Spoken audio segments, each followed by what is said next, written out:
بسم اللہ الرحمن الرحیم۔ السلام علیکم۔ پری 9 کلاس، آج کا ہمارا سبق ہے ہجرت نبی صلی اللہ علیہ وسلم۔ آج ہم اس چیپٹر کی ریڈنگ کریں گے۔ اس سے پہلے میں آپ کو اس کا مختصراً جو ہے مرکزی خیال بتا دیتی ہوں کہ اس میں مصنف نے بتایا ہے ہمیں کہ کس طرح آپ صلی اللہ علیہ وسلم نے جب دعوت حق یعنی اسلام کی دعوت کا آغاز کیا تو کفار مکہ آپ صلی اللہ علیہ وسلم کے مخالف بن گئے، وہ لڑنے جھگڑنے کو تیار ہو گئے، تو کس طرح سے اللہ تعالیٰ نے ان کے ناپاک ارادوں کو ناکام بنایا اور ہمارے نبی صلی اللہ علیہ وسلم کی مدد کی، ان کو ان کے مشن ان کے نصب العین میں کامیاب کیا اور ان کو بحفظ و امان مدینہ منورہ میں پہنچایا اور ان کا استقبال کیسا ہوا۔ اس کے ساتھ ہم ریڈنگ کرتے ہیں۔ اس وقت جب کہ دعوت حق کے جواب میں ہر طرف سے تلوار کی جھنکاریں سنائی دے رہی تھیں، جس وقت ہمارے نبی صلی اللہ علیہ وسلم نے اسلام کی دعوت دینا شروع کی تو اس کے جواب میں ہر طرف سے مخالفین مکہ لڑنے جھگڑنے کو تیار ہو گئے، اور تلوار کی جھنکاروں سے مراد جنگ ہے، یعنی جنگ کرنے کو تیار ہو گئے۔ حافظ عالم نے مسلمانوں کو دارالامان مدینہ کی طرف رخ کرنے کا حکم دیا۔ اللہ تعالیٰ نے مسلمانوں کو امن کا گھر مدینہ کی طرف چلے جانے کا حکم دیا، لیکن خود وجود اقدس صلی اللہ علیہ وسلم جو ان ستمگاروں کا حقیقی ہدف تھا اپنے لیے حکم خدا کا منتظر تھا۔ لیکن ہمارے نبی صلی اللہ علیہ وسلم خود وجود اقدس میں نبی صلی اللہ علیہ وسلم جو ان ظالموں کا اصلی نشانہ تھے اپنے لیے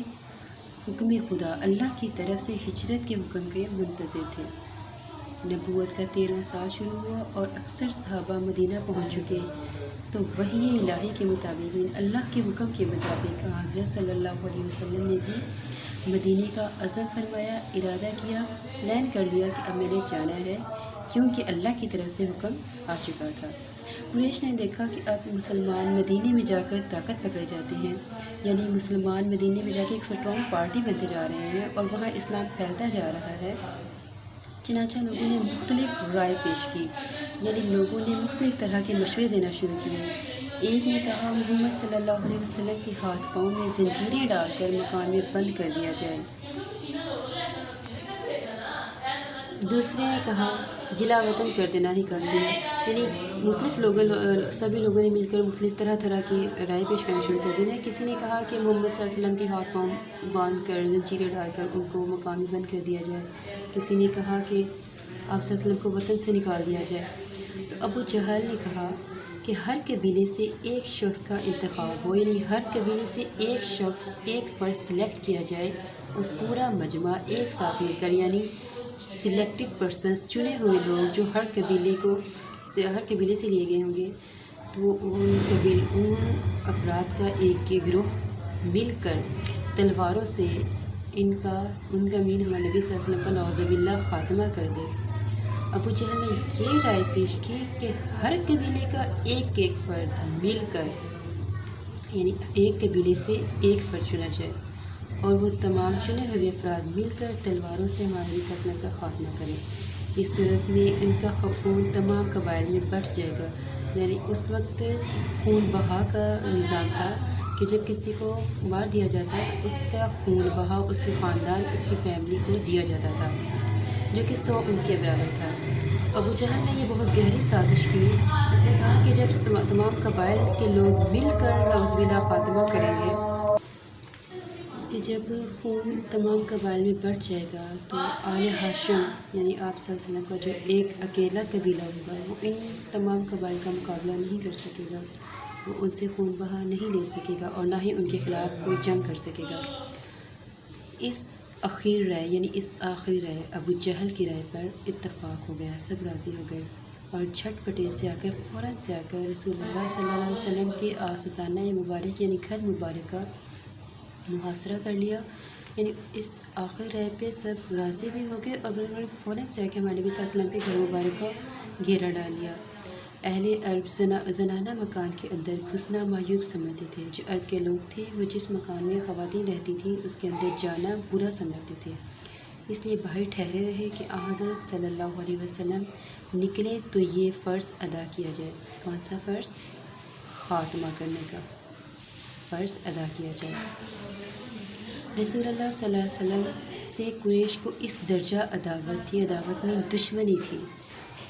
قریش کو اتنی عداوت تھی کہ کوئی ان کو مکان میں بند کرنے کا مشورہ دیتا ہے، کوئی جلا وطن کرنے کا دیتا ہے، کوئی ختم کرنے کا دیتا ہے۔ عداوت اتنی تھی مگر اس کے باوجود بھی وہ آپ صلی اللہ علیہ وسلم کی دیانت پر اعتماد رکھتے تھے۔ تاہم آپ کی دیانت پر یہ اعتماد تھا، بھروسہ تھا کہ جس شخص کو کچھ مال یا اتنا بھروسہ تھا، اتنا اعتماد تھا کہ جس شخص کو کچھ مال اسباب امانت رکھنا ہوتا تھا وہ آپ ہی کے پاس لا کر رکھتا تھا۔ یعنی ان کو دشمنی بھی حد سے زیادہ تھی، یوں وہ جان کے دشمن تھے، لیکن آپ صلی اللہ علیہ وسلم کی دیانت پر یقین اتنا تھا کہ جب انہوں نے اپنی کوئی چیز سیو کروانی ہوتی تھی، کوئی بھی قیمتی چیز، جیسا کہ ہم اپنا کیش یا زیورات، کوئی بھی ایکسپینسو چیز ہم اپنی بینک میں رکھواتے ہیں کہ وہاں سے نہ چوری ہوگی اور نہ ہی کوئی ہم سے چھین سکے گا، نہ گم جائے گی، ایسا کوئی سین نہیں ہوگا، وہ ہمیں جب چاہے گی مل جائے گی۔ اس طرح وہ آپ صلی اللہ علیہ وسلم پر ٹرسٹ کرتے تھے کہ ہم جو امانت ہمارے نبی صلی اللہ علیہ وسلم کو سونپیں گے وہ ہمیں ضرورت پڑنے پر ملے گی۔ بے شک وہ ان سے دشمنی رکھتے تھے، لیکن پھر بھی اپنی امانتیں آپ صلی اللہ علیہ وسلم کے پاس ہی لا کرتے تھے،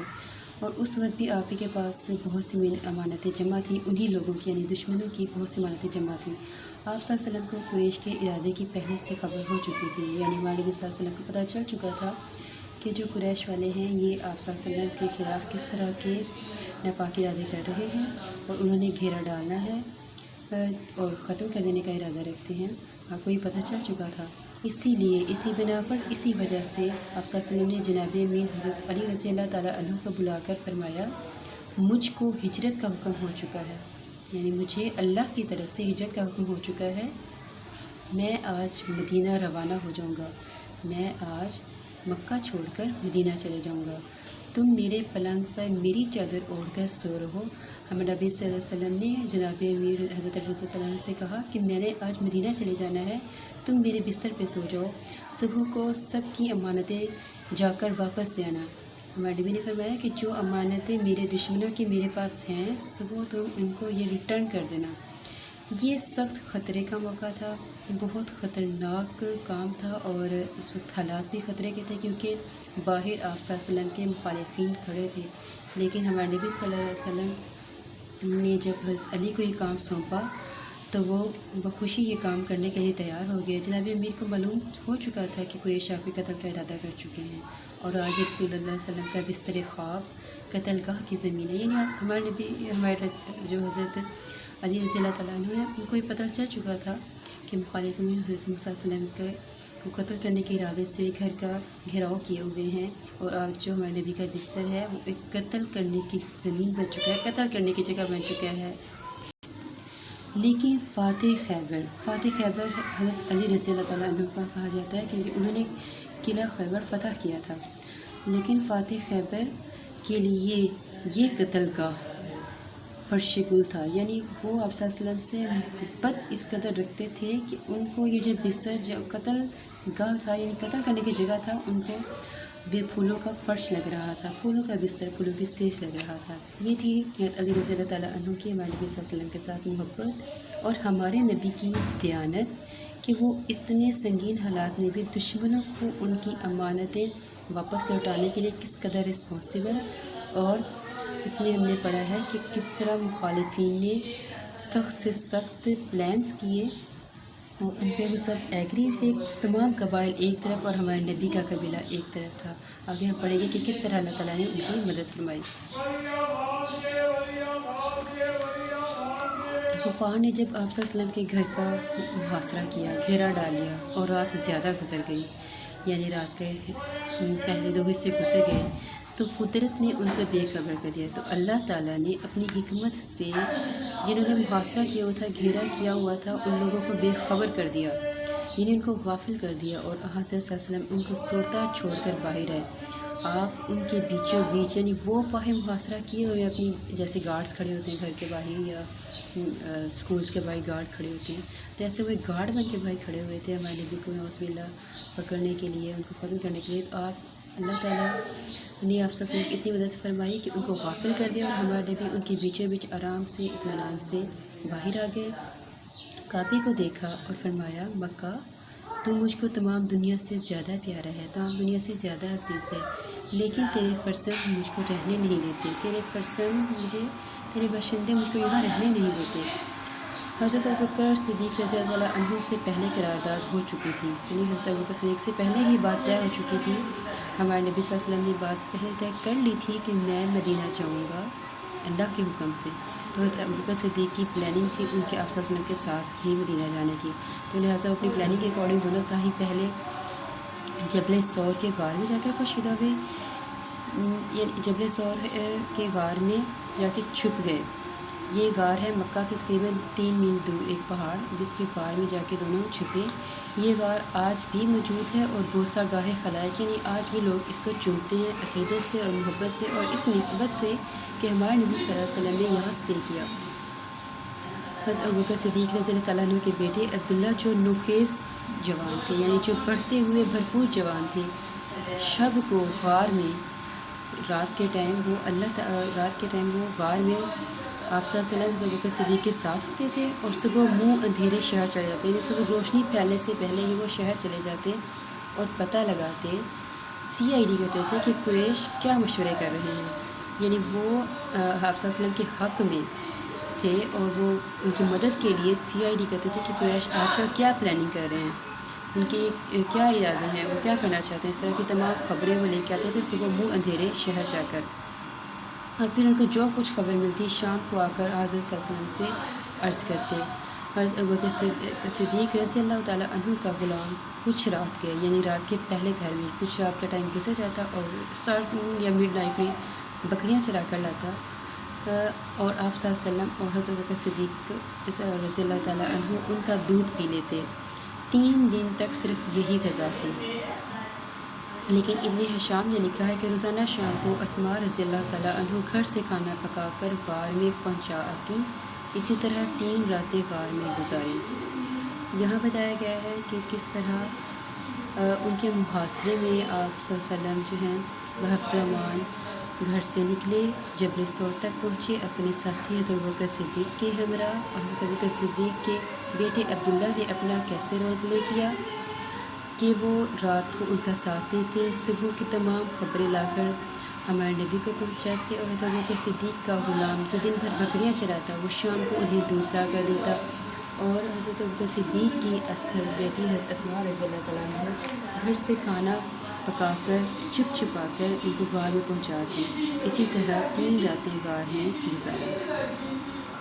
آج کا ہمارا سبق یہاں تک کی ریڈنگ ہے، اس کی تمام انڈرسٹینڈنگ ہے اور مشکل الفاظ کے معنی لرن کرنے ہیں، اور اس کو اتنے بغور پڑھنا ہے کہ جو نیکسٹ اس کی ایکسرسائز آئے گی اس کو آپ بائی سیلف سولو کر سکیں۔ اس کے ساتھ ہی یہ ورڈز میننگ جو کہ آپ کو پرووائڈ کیے جا چکے ہیں، ان میں سے آپ نے دعوت حق سے لے کر فاتح خیبر تک لرن کرنے ہیں۔ یہ ہے آپ کا آج کا ورک۔ اسٹوڈینٹس، اگر آپ کو اس چیپٹر میں یہاں تک کہ جو ہم نے ریڈنگ کی ہے اس میں کسی بات کی سمجھ نہ آئی ہو یا کچھ مشکل لگا ہو تو آپ پوچھ سکتے ہیں ان باکس میسیج کے تھرو۔ اللہ حافظ۔